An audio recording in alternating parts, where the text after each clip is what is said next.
Hello friends, तो कैसे हैं आप लोग। तो आज ये हमारा है मल्टीबैगर स्टॉक्स का पार्ट 3। अगर आपने पहले दूसरे पार्ट को नहीं देखा है तो जाके प्लीज़ ज़रूर देखिए। आपको काफ़ी हेल्प मिलेगी समझने में कि कैसे कोई स्टॉक मल्टीबैगर रिटर्न्स देने लायक होता है, उसमें हम क्या चेकआउट करते हैं। सारी डिटेल्स मैंने उसमें डिस्कस की हुई है, तो आप उनको भी जाके ज़रूर देखिए और इस वीडियो को पूरा ज़रूर देखना, क्योंकि इसमें मैं जो आज का स्टॉक है उसके फंडामेंटल्स भी मैं आपके बारे में फंडामेंटल्स भी आपके साथ डिस्कस करूंगा। और जो टेक्निकल्स भी हम चेक करेंगे, क्योंकि फंडामेंटल के बिहाफ पे ही हम कंपनी सेलेक्ट करते हैं और टेक्निकल बेस पे हम उसमें एंट्री लेते हैं। ठीक है, तो दोनों को जानना ज़रूरी होता है। तो चलिए सीधे मैं आपको स्टॉक पे लेके चलता हूँ।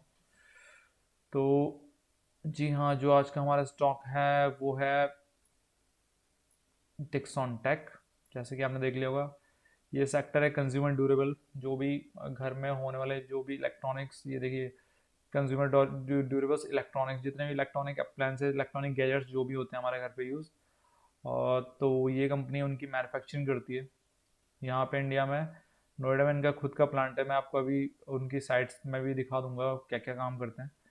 तो जैसे कि आप देख लिए, मिड कैप टाइप की कंपनी है, 26,000 करोड़ का, 27,000 करोड़ के अप्रॉक्स का मार्केट कैप है।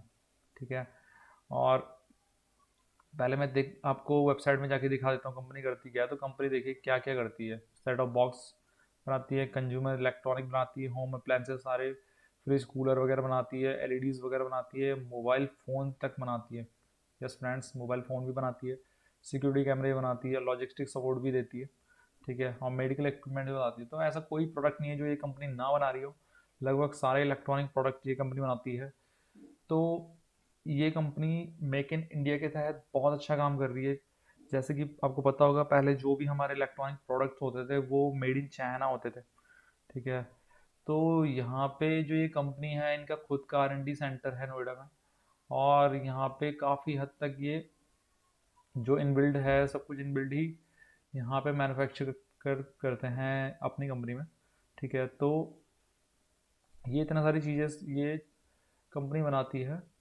और जैसे कि आपको पता है कि इंडिया में इससे पहले इलेक्ट्रॉनिक गैजेट्स मोस्टली इंपोर्ट ही होते थे। ठीक है, अभी ये गवर्नमेंट बैग जो PLI स्कीम निकली है उसमें भी ये कंपनी ने बहुत फ़ायदा उठाया, और इसकी वजह से ये कंपनी बहुत ही तेज़ी से ग्रो करी है। तो अब मैं आपको इसके बारे में थोड़ा डिटेल में इसके फंडामेंटल्स हम देख लेते हैं कि फंडामेंटली ये कंपनी कैसी है। तो इसके फंडामेंटल्स में हम चले जाते हैं। तो फंडामेंटल्स देखिए, मार्केट कैप मैंने आपको बता दिया है कि ये मिड कैप टाइप की कंपनी है। EPS वगैरह 36 का है, पी, ये सारे इंडिकेटर्स हैं जो आप चेक कर सकते हैं। लेकिन हमें मेन मेन चीज़ें देखनी है कि कंपनी प्रॉफिट मेकिंग है या नहीं है, कंपनी रेगुलर ग्रोथ कर रही है नहीं है। ये चीज़ें काफ़ी होती है। एक जो हमें लॉन्ग टर्म के लिए कोई इन्वेस्टमेंट के लिए कोई कंपनी अगर चूज़ करनी है तो उसमें हमें यही देखना होता है। बाकी ये सब टेक्निकल्स, इतने सारे टेक्निकल्स के अंदर घुस के कोई फ़ायदा नहीं होता, ये समझ में भी ना नहीं आने के आपके तो इनको हम रहने देते हैं। तो डायरेक्टली हम इसके क्वार्टरली एनुअली ग्रोथ में चले जाते हैं।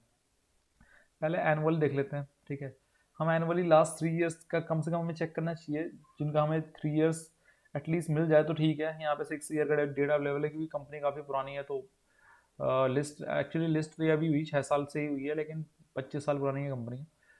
तो ये 6 साल से देखिए, जैसे कि आप देख सकते हैं रेगुलरली यहाँ पे सेलिंग जो है बढ़ रही है कंपनी की। देखिए रेगुलरली कितना अच्छा ग्राफ ये बना है, 2800, फिर 2900, फिर 4400, फिर 6400, फिर 10,000, फिर 11,000।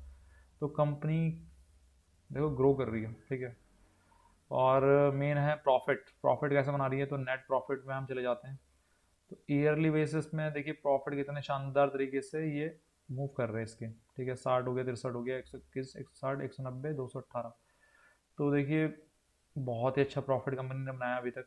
ठीक है, और अगर हम इसके क्वार्टरली रिजल्ट भी देख लेते हैं, क्वार्टरली कैसे काम किया है, तो क्वार्टरली हम देख सकते हैं कि क्वार्टरली भी देखिए इसको ख़राब नहीं बोलेंगे। ये लगभग सेम रेंज में लगभग ये कंपनी सेल्स अच्छे खासे दे रही है। ठीक है, प्रॉफिट भी चेक कर लेते हैं क्वार्टरली बेस के। तो प्रॉफिट भी प्रॉफिटेबल है एटलीस्ट, यहाँ पे कोई ज़्यादा इतना लॉस नहीं हुआ है। थोड़ा थोड़ा तो ऊपर नीचे कंपनी करती रहेगी, तभी हमें मौका मिलेगा उसे लेने का, अदरवाइज़ कंपनी गिरेगी ही नहीं अगर सब कुछ ये ऊपर ही भागती रहेगी तो। ठीक है, लेकिन एट द एंड आपको पता चल गया होगा कि इसके फंडामेंटल्स तो फंडामेंटली काफ़ी अच्छी कंपनी है। फाइनेंशियल भी एक बार चेक कर लेते हैं। तो पहले, हाँ ये देख लेते हैं एसेट्स। तो एसेट्स आप देख सकते हैं 2018 में 900, फिर 1400 हुए, फिर 1600 हुए, फिर 2800 हुए, फिर 4200 करोड़ तक एसेट्स जा चुके हैं कंपनी के 2022 में। ठीक है, तो इससे पता चलता है कि कंपनी बहुत ही अच्छा ग्रो कर रही है। ठीक है, अब हम इसमें ऑपरेटिंग प्रॉफिट चेक कर लेते हैं कि कंपनी जो काम करती है उससे कितना प्रॉफिट बनाती है। सबसे ज़्यादा मैटर यही चीज़ें करती है। एक तो उसके जो एसेट्स हैं वो, जो कंपनी है एसेट्स जो है उसके ग्रोथ हो रहे कि नहीं हो रहे, कंपनी अपने जो मैन्युफैक्चरिंग है जो भी है, जो कैपिटलाइजेशन है उसको ग्रो कर रही है कि नहीं कर रही है। क्योंकि जितनी बड़ी कंपनी खुद को ग्रो करेगी उतना ज़्यादा प्रॉफिट ले पाएगी, और जो वो काम कर रही है उससे उसका प्रॉफिट जो बन रहा है उसके ऑपरेशन से, जो उसका मेन काम है। क्योंकि कंपनी अपने ऑपरेशन के अलावा बहुत सारी कुछ और चीज़ें भी करती है। क्योंकि कंपनी जैसे कहीं और पैसा इन्वेस्ट भी करती है, कोई अपने सब्स्टिट्यूट पे पैसा इन्वेस्ट करती है, कहीं फाइनेंस भी करती है। तो यहाँ पे ये देखिए सब कुछ दिया होता है।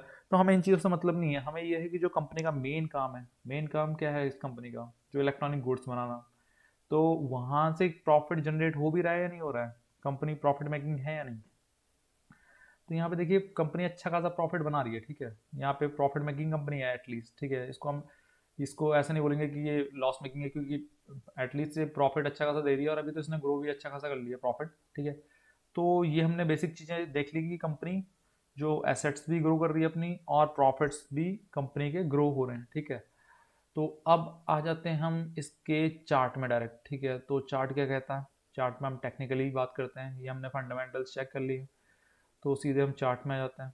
तो चार्ट पे डिक्सॉन के चार्ट में ये मंथली चार्ट मैंने निकाल लिया। ठीक है, अब मंथली चार्ट वैसे मैं ज़्यादातर लॉक में लॉग लॉग चार्ट देखना पसंद करता हूँ, क्योंकि लॉग में जो कंपनी का जो ये चार्ट बन के आता है वो परसेंटेज बेस पे आता है, और नॉर्मली चार्ट तो प्राइस बेस पे आता है। वैसे ये आपको इतना ध्यान देने की ज़रूरत नहीं है, लेकिन आपको ये छोटी मोटी बातें हैं जो मैंने बता दी। चलो इसको नॉर्मल भी खोल लेते हैं, कोई बात नहीं। इसको, ये नॉर्मल चार्ट हमारा खुल गया।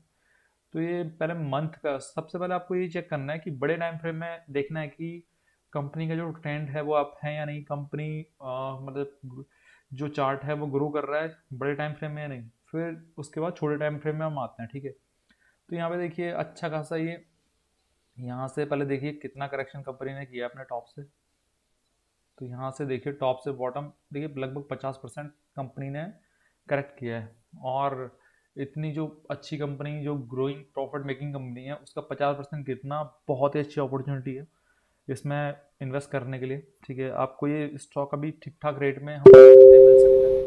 उसके बाद तो ये पकड़ में आने का नहीं, क्योंकि एक बार ये कंपनी भागना शुरू करती है तो आपने देख लिया होगा चार्ट में कि ये भागती है तो फिर ये रुकती है नहीं। ठीक है, पहले भी इसने जब यहाँ से भागना शुरू किया तो देखिए कहाँ जाके रुका है।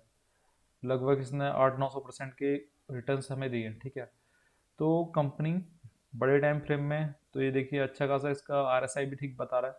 60 के ऊपर आरएसआई आ चुका है, और यहाँ पे देखिए चार्ट पैटर्न भी आप देख सकते हैं। मैंने आपको बताया होगा कि इस तरीके का जब कोई कैंडल पैटर्न बनता है यहाँ पे, तो यहाँ पे बॉटम में ही एक कैंडल पैटर्न बनता है कि जहाँ पे एक बड़ी विक कैंडल होती है, रेड कैंडल, और उसके जो नेक्स्ट कैंडल होती है वो यहाँ पे baby as a baby candle बन जाती है, इनसाइड कैंडल बन जाती है। ठीक है, उसके बाद यहाँ पे इसका ब्रेकआउट यहाँ पे हो चुका है, और यहाँ पे लगातार 3 कैंडल यहाँ पे ग्रीन हो चुकी है। ठीक है, तो ये अच्छा खासा अपॉर्चुनिटी आपको मिल चुकी है यहाँ पे लेने के लिए। क्योंकि अब मुझे लगता है कि ये कंपनी अब यहाँ पे रुकने वाली ज़्यादा टाइम। ठीक है, तो आप चाहे तो यहाँ पे इन्वेस्ट कर सकते हैं, और थोड़ा बहुत रिट्रेसमेंट तो कंपनी देगी, लेकिन अब वो रिट्रेसमेंट एक्चुअली अब इतना पकड़ पाना बहुत मुश्किल होता है। ठीक है, वो आपको फिर रेगुलर देखना पड़ेगा। अब यहाँ पे डेली में अब आपको दिखा देता हूँ डेली टाइम फ्रेम में। ठीक है, तो डेली में देखिए ये कंपनी यहाँ से ये लगभग ये डबल बॉटम बना के यहाँ पे अब ये लोअर हाइज पैटर्न टाइप बनाने लग गई है। ठीक है, तो इसका मतलब ये अब अप मूव इसने अपना स्टार्ट कर दिया है। ठीक है, तो अब यहाँ पे देखिए ये, अगर आप ध्यान से देखेंगे, मैं इसको लाइन चार्ट में ले लेता हूँ, लाइन चार्ट में, और एक बड़े टाइम फ्रेम में मैं आपको बता देता हूँ कि जो आने वाला रेजिस्टेंस एरिया होगा, छोटा मोटा जो रेजिस्टेंस है, रेजिस्टेंस कहाँ पे हमें मिलने वाला है। तो रेजिस्टेंस हमें इस लेवल पे लगभग मिलने वाला है यहाँ पे। इसके बाद तो ये रेजिस्टेंस बहुत ही ऊपर मिलेगा, इसके बाद तो शायद ये अपने ऑल टाइम हाई के लिए जाने वाला है, ठीक है। और यहाँ पे भी थोड़ा सा रेंज बाउंड अगर ये होता है, जो कि बहुत मुश्किल मुझे लग रहा है कि अब इस रेंज में दोबारा फंसने वाला है, ठीक है। इस रेंज में अगर ये दोबारा आता है यहाँ पे, तो ये अपॉर्चुनिटी आपको एक मिल सकती है यहाँ पे, ये बाइंग अपॉर्चुनिटी। ये तो आप अगर यहाँ पे रिट्रेस का वेट करना चाहते हैं तो वेट करके आप इसे बाई कर सकते हैं। मेरे हिसाब से तो आपको ये बाई कर लेना चाहिए, क्योंकि ये कंपनी मैं बता रहा हूँ कि ये ऊपर चढ़ना शुरू करती है तो फिर रुकती नहीं है बिल्कुल भी। फिर तो ये अपने 6-7 हज़ार के लेवल को भी पार कर सकती है, ठीक है। लेकिन अभी ये शॉर्ट टर्म ये इसका ये यहाँ पे रेजिस्टेंस एरिया है, तो यहाँ पे थोड़ा क्या पता है वेट करने के बाद ये इसको ब्रेकआउट दे, ठीक है। तो बहुत ही अच्छी कंपनी है, प्रॉफिट मेकिंग कंपनी है, और बिजनेस भी कंपनी का बहुत अच्छा है, क्योंकि ये इलेक्ट्रॉनिक गैजेट जो मैन्युफैक्चरिंग इसकी अपनी है, और इंडिया में इतनी मैन्युफैक्चरिंग हब और कंपनियों की है नहीं अभी, जैसे कि आपको पता होगा। तो इंडिया की एक कंपनी है जो सारे इलेक्ट्रॉनिक प्रोडक्ट्स यहाँ पे ही मैन्युफैक्चर कर रही है, तो इसमें ग्रोथ पोटेंशियल बहुत ज़्यादा है, ठीक है। क्योंकि गवर्नमेंट ज़्यादा से ज़्यादा चाइनीज़ प्रोडक्ट को वैसे भी बाइकआउट करने की कोशिश कर रही है, और मेक इन इंडिया के तहत इंडिया में ही मैन्युफैक्चरिंग को प्रमोट कर रही है। तो कंपनी में इसको बहुत ज़्यादा है, तो आप इस स्टॉक के लिए जा सकते हैं, और ये मैं 100% दावे के साथ कह सकता हूँ कि इसमें इतना पोटेंशियल है कि ये आपको लॉन्ग टर्म में बहुत ही अच्छा रिटर्न्स देगा। भले ही आपको देखने में ये अभी कंपनी का जो प्राइस है, जिस जिस प्राइस में स्टॉक मिल रहा है वो आपको ज़्यादा लग रहा हो, लेकिन एक्चुअली जो यहाँ पे आपको सस्ता महंगा देख के नहीं खरीदना है, क्योंकि यहाँ पे आपको ये देखना है कि कंपनी आगे जाके जो ग्रो करेगी वही आपको प्रॉफिट देगी। अगर आप सस्ता शेयर कोई कंपनी का लेते हैं यार, वो कंपनी अगर लॉस मेकिंग कंपनी है, तो आपका पैसा कभी बना के नहीं देने वाली, ठीक है। और दूसरी बात ये कि जैसे आपको 10,000 रुपये इन्वेस्ट करने हैं, अब 10,000 में आप सोच रहे होंगे कि इसके तो आएंगे 2 शेयर कम से कम, और कोई छोटी कोई कंपनी है उसके आप ले लोगे 100-200 शेयर, ठीक है।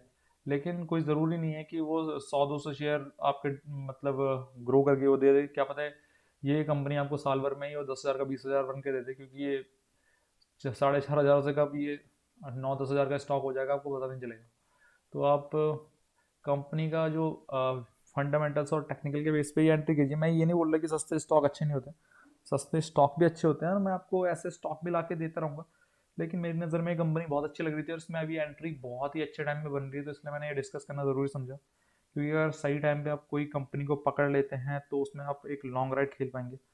और अगर ये आप हायर लेवल पे इस कंपनी को पकड़ेंगे तो फिर वही है कि फिर थोड़ा आदमी को डर रहता है जब रिट्रेस करता है, जो 10-20% का रिट्रेसमेंट होगा, तो आपको बहुत ही ज़्यादा डर लगेगा जब आपके जो रिटर्न है वो नेगेटिव में शो करने लगेगा। तो इसलिए यहाँ पे बहुत ही अच्छी अपॉर्चुनिटी है इस स्टॉक को खरीदने की। और बस आज के लिए इतना ही। मिलूँगा आपको नेक्स्ट किसी और स्टॉक के साथ, किसी और मल्टीबैगर स्टॉक के साथ। तो तब तक के लिए आप अपना ख्याल रखिए, और अगर आप इस चैनल में नए हैं तो आप अपने कमेंट्स ज़रूर शेयर कीजिए, और सब्सक्राइब भी कीजिए चैनल को, जिससे कि आपको मेरी आने वाली वीडियोस मिलती रहे। तो फिलहाल के लिए वीडियो में इतना ही। ओके, अपना ख्याल रखिए। Okay, bye.